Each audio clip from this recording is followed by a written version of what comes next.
ডাইনি, স্কন্ধকাটা, মেছোভূত এবং পেতনি তাদের অদ্ভুত বাইকগুলো নিয়ে রেসের জন্য প্রস্তুত হচ্ছিল।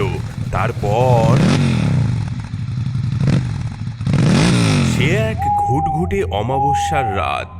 ভাঙা শিব মন্দিরের পাশের প্রাচীন বটতলাটা আজ ভূতেদের কলরবে গম গম করছে, যেন ভূতেদের চাঁদের হাট বসেছে। আর সেই হট্টগোলের কারণ হলো বছরের সেরা ভুতুড়ে বাইক রেস। এই যে আসুন আসুন, গরম গরম ফুলুরি বেগুনি একেবারে খাঁটি ভূতের তেলে ভাজা। আসুন আসুন, রেস দেখবেন আর মুখে কিছু দেবেন না, তা কি হয়? আসুন আসুন, তাড়াতাড়ি আসুন।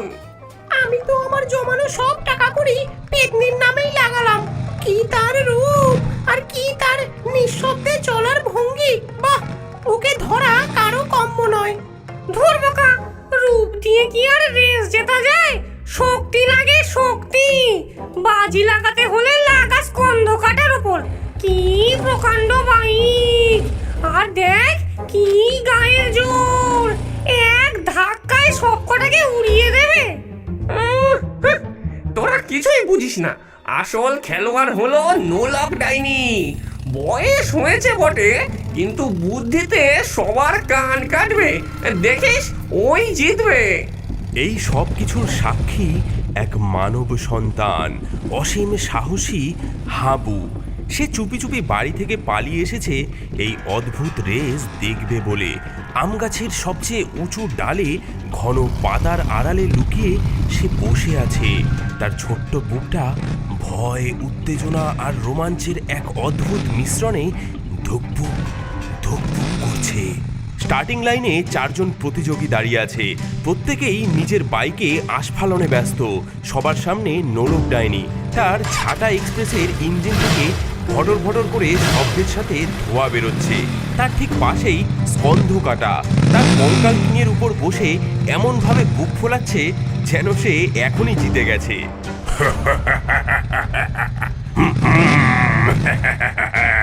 আমার কঙ্কাল কিং এর সামনে আজ কেউ টিকবি না। এর প্রতিটি হার নাম করা পালোয়ানদের, বুঝলি? তাদের অতৃপ্ত আত্মাগুলো এই বাইককে শক্তি যোগায়। কিরে কিরে ডাইনি বুড়ি, তোর এই মরচে পড়া ঝাঁটায় আজ তেল দিয়েছিস তো, নাকি মাঝপথে ভেঙে পড়ে আমার পায়ের তলায় আসবি? এই মুন্ডহীন দৈত্য, তোর মোটা মাথায় বুদ্ধিও নেই দেখছি। বয়স নিয়ে খোটা দিস না। বয়স যত বাড়ে ধারও তত বাড়ে। আমার ঝাঁটা হলো ক্লাসিক মডেল, অ্যান্টিক জিনিস। এর কদর তুই কি বুঝবি? আমার ঝাঁটা চলে মন্ত্রের জোরে আর স্টাইলের ঠেলায়। তোর মতো হাড় জিরজিরে খটখটে গাড়ির মতো শুধু আওয়াজই সার না। তাদের ঝগড়ার মাঝেই তৃতীয় প্রতিযোগী মেছোভূত, সঙ্গে তার ইলিশ রকেট। আমার ইলিশ রকেটের কাছ থেকে একটু দূরে থাকিস সবাই। আজকের মাছটা একেবারে পদ্মার টাটকা ইলিশ। যা গন্ধ না, তোদের মাথা ঘুরে পড়লে আমি কিন্তু কিছু বলতে পারবো না। সব শেষে ছিল সুন্দরী পেতনি। সে কোনো তর্কে গেল না। তার লতা পাতা আর শিকড় দিয়ে তৈরি ফিসফিস ফ্লাইয়ার থেকে কোনো শব্দই আসছে না। শোনো শোনো, হে সাহসী ভূতের দল, শোনো। এই রাতের মহাযুদ্ধের নিয়মাবলী। পথ আগের মতোই, এই বটতলা থেকে বাঁশবাগান, তারপর ধূর্ত দৈত্যদের মাঠ পেরিয়ে শ্মশানের শর্টকাট ধরে গুঞ্জন গুহা পার হয়ে নরবরে কাঠের সাঁকো পেরিয়ে ভাঙা জমিদার বাড়ি। কোনো প্রতিযোগী অন্য প্রতিযোগীর গাড়ি ইচ্ছে করে ভাঙতে পারবে না, তবে বুদ্ধির প্যাচে ফেলতে কোনো বাধা নেই। যে প্রথম হবে সে পাবে মহা পুরস্কার, 1 বোতল খাঁটি জোনাকি পোকার আলো, যা দিয়ে 100 বছর যে কোনো অন্ধকার ঘর দিনের মতো আলোকিত করে রাখা যাবে। এবার দেখাও তোমাদের অলৌকিক ক্ষমতা। ব্রহ্মদৈত্যের কথা শেষ করতেই তিনবার শেয়াল ডেকে উঠল, আর সাথে সাথেই ভ্রুম ভ্রুম ভটর ভটর চারটি বাইক একসাথে তীব্র গতিতে রাতের অন্ধকারে মিলিয়ে গেল। ঝড়ের বেগে চারজন প্রতিযোগী ঢুকে পড়েছে গভীর বাঁশবাগানে, কিন্তু একই ঢোকার সাথে সাথেই সরু বাঁশগুলো যেন জীবন্ত হয়ে উঠল। তারা নিজেদের মধ্যে পথ তৈরি করে এক গোলক ধাঁধা বানিয়ে ফেললো। কোন দিকে যাবি? পথ কই? এদিকে আয়। না না, এদিকে ওদিকে। আমাদের ফাঁকি দেওয়া অত সহজ নয়। বোকার দল, বাতাসকে কি গোলক ধাঁধায় আটকানো যায়? পথ ছাড় বলছি কঞ্চির দল, পথ ছাড়। এই বলে স্কন্ধকাটা তার বাইকের ওপর রাখা মাথাটাকে বন বন করে ঘুরিয়ে সামনের বাঁশবাগানের দিকে ছুঁড়ে মারল। মাথাটা গিয়ে লাগলো এক প্রকাণ্ড বাঁশের গায়ে। ব্যথায় সব বাঁশ সোজা হয়ে পথ ছেড়ে দিল, কিন্তু মেছো ভূত পারল না। একটা বাঁশের বাড়ি খেয়ে সে তার ইলিশ রকেট নিয়ে ছিটকে পড়ল পাশের ডোবায়। গেলাম রে। আরে এত পুঁটি মাছ! আহা, রেস তো পরের বছরও হবে, কিন্তু এমন তাজা পুঁটি মাছ রোজ রোজ তো পাওয়া যায় না। দাঁড়া দাঁড়া, দুটো ধরে মুখে পুরিনি। এই তো জীবন। আহা, ব্যাস, প্রথম প্রতিযোগী রেস থেকে স্বেচ্ছায় অবসর নিল।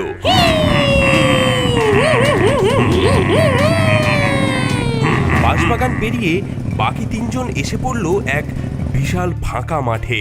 মাঠটা চাঁদের আলোয় অদ্ভুত দেখাচ্ছে। এটাই ধূর্ত দৈত্যদের মাঠ। এখানে বাস করে একদল বেটে নাদুস নুদুস দৈত্য, যারা খুব আমোদপ্রিয় এবং চালাক। তারা প্রতিযোগীদের দেখে আনন্দে হাততালি দিতে লাগলো।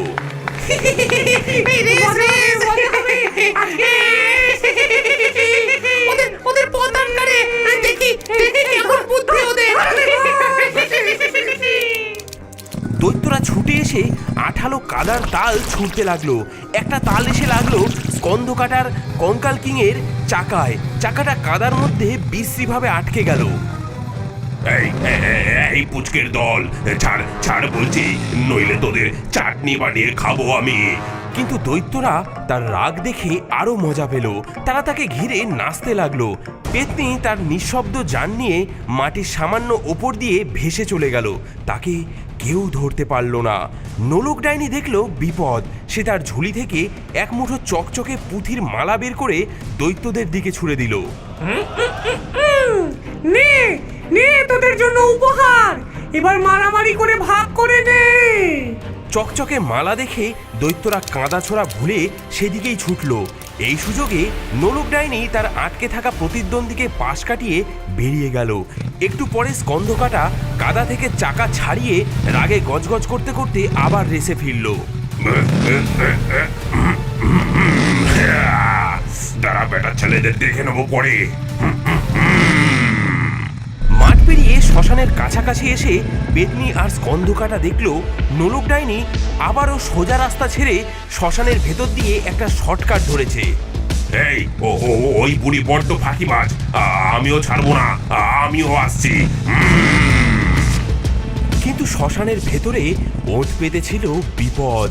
যেই না তারা ভেতরে ঢুকেছে, অমনি পুরনো কবরগুলোর তলা থেকে ছায়ার মতো কালো কালো হাত বেরিয়ে এসে তাদের গাড়ির চাকা ধরতে চাইল।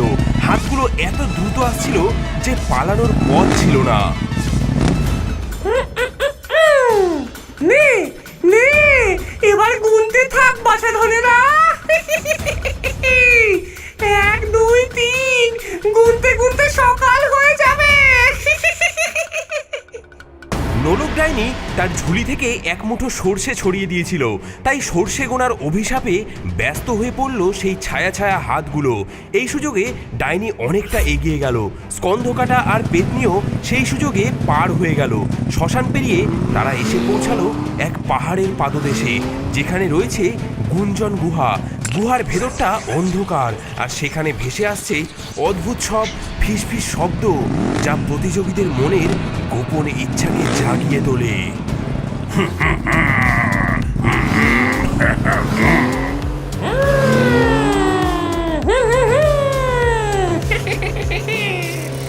এদিকে আয় স্কন্ধ কাটা।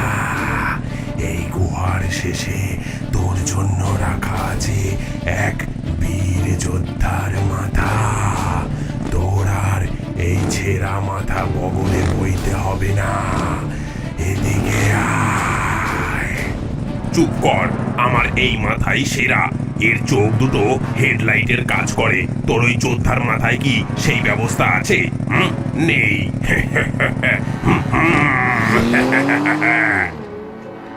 সুন্দরী পেতনি, এই রেসে দৌড়াদৌড়ি কেন? ডান দিকের সুড়ঙ্গে গেলেই পাবে অমর সৌন্দর্যের ঝর্ণা, যা দিয়ে তুমি আবার মানুষ হয়ে যেতে পারবে। আসো। পেতনির গতি একটু কমলো। তার চোখে এক মুহূর্তের জন্য ফুটে উঠল এক গভীর বেদনা, কিন্তু সে মায়ার ফাঁদে পা না দিয়ে সোজা এগিয়ে চলল।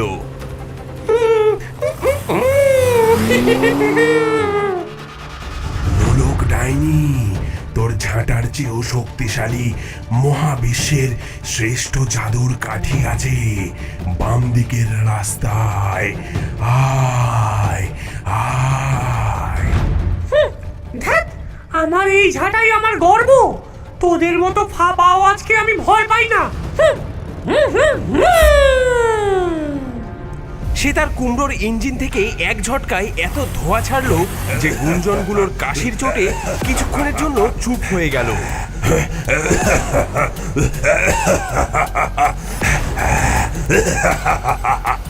গুহা পেরিয়ে বাকি তিনজন প্রতিযোগী এসে পৌঁছালো এক নদীর ধারে। নদী পেরোনোর জন্য ভরসা শুধু একটিমাত্র পুরনো নড়বড়ে কাঠের সাঁকো। সাঁকোর তলার জল থেকে কেমন সবুজ আভা বেরোচ্ছে।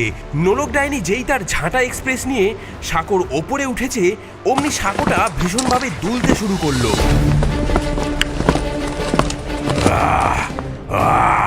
কার এত বড় বুকের পাটা? আমার ঘুমের 12টা বাজালি। দাঁড়া, তোদের সব কটাকে আজ জলের তলায় চোবাবো। দেখা গেল জলের ভেতর থেকে দুটো বিশাল শ্যাওলা ধরা সবুজ হাত বেরিয়ে এসে সাঁকোর খুঁটি দুটো ধরে নাড়াচ্ছে এক ভয়ঙ্কর জলপিশাচ।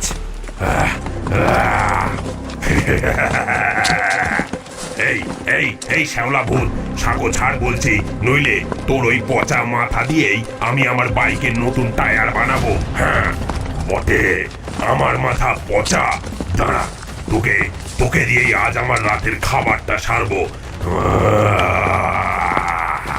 জলপিশাচ আবারও জোরে জোরে সাঁকো নাড়াতে লাগলো, কিন্তু নোলক ডাইনি শুধু মুচকি হাসলো। এই রোগের ওষুধ আছে আমার কাছে। সে তার ঝুলি থেকে একটা জ্যান্ত কাঁকড়া বিছে বের করে জলের মধ্যে ছুঁড়ে দিল। বিছেটা সাঁতরাতে সাঁতরাতে গিয়ে জলপিশাচের হাতে দিল এক বিষাক্ত হুল ফুটিয়ে। ওরে বাবা রে, ওরে বাবা রে, জ্বলে গেল রে, ওরে বাবা রে। যন্ত্রণায় ছটফট করতে করতে জলপিশাচের হাতটা সরিয়ে নিতেই সাঁকোটা স্থির হলো। সেই সুযোগে ডাইনি আর স্কন্ধকাটা ছাই করে সাঁকো পার হয়ে গেল। আর নিঃশব্দ পেতনি সে কখন যে দুলুনি উপেক্ষা করে সবার অলক্ষ্যে পার হয়ে গেছে তা কেউ টেরই পায়নি।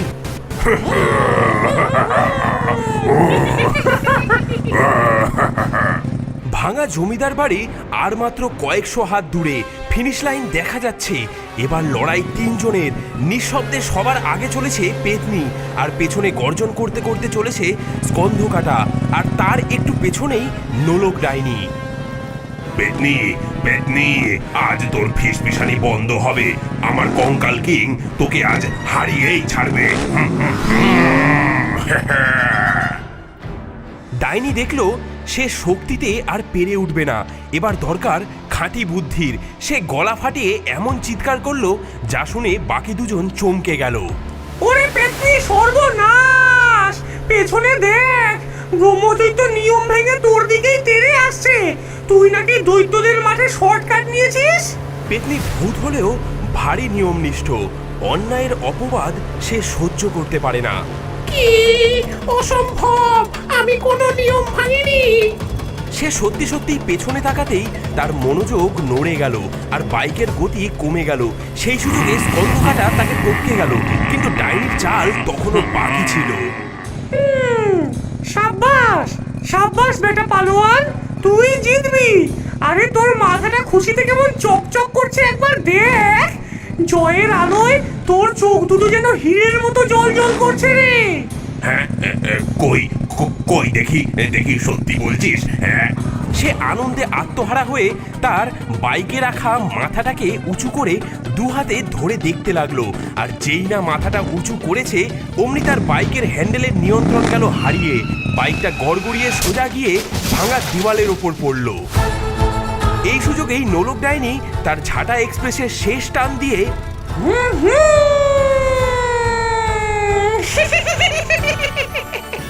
এক বিজয়ের হাসি হেসে সবার আগে জমিদার বাড়ির মাথায় রাখা ফিনিশিং লাইনের লাল ফিতেটা ছিঁড়ে ফেলল। ব্রহ্মদৈত্য বিজয়ী নোলক ডাইনির হাতে জোনাকি পোকার আলোর বোতল তুলে দিলেন। হে হে হে, আমি রাতের রানী। শক্তি দিয়ে সব হয় না, বুদ্ধি যার মুলুক তার। নিজের বোকামির জন্যই আজ আমি হেরে গেলাম। বেইমানি বেইমানি, সব সব চালাকি। ওই ডাইনি একটা ধরিবাজ। দাঁড়া, পরের রেসে তোকে আমি দেখে নেব। হ্যাঁ।